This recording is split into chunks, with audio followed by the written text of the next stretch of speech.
जरदा जरदा कैला समधी जरदा की महंगाई बा। जरदा जरदा कैला समधी जरदा की महंगाई बा। पान चाट के बैठा समधी नयका फैशन आइल बा। कुर्सी कुर्सी जनिकर समधी कुर्सी के महंगाई बा। पुअरा बिछा के बैठा नयका फैशन आइल बा। पुअरा बिछा के बैठा नयका फैशन आइल बा। रसगुल्ला रसगुल्ला जनिकर समधी रसगुल्ला के महंगाई बा। रसगुल्ला रसगुल्ला जनिकर समधी रसगुल्ला के महंगाई बा। सिरा चाटी के बैठा समधी रसगुल्ला के महंगाई बा। सिरा छेना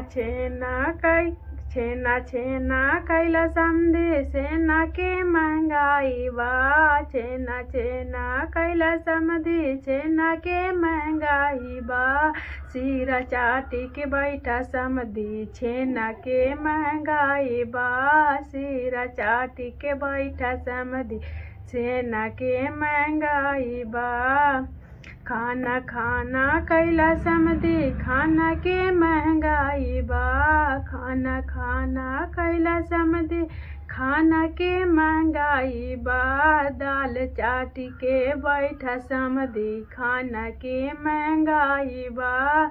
दाल चाटी के बैठा समधी खाना के महंगाई बा। जरदा जरदा कैला समधी जरदा की महंगाई बा। जरदा जरदा कैला समधी जरदा की महंगाई बा। पान चाटी के बैठा समधी नयका फैशन आइल बा।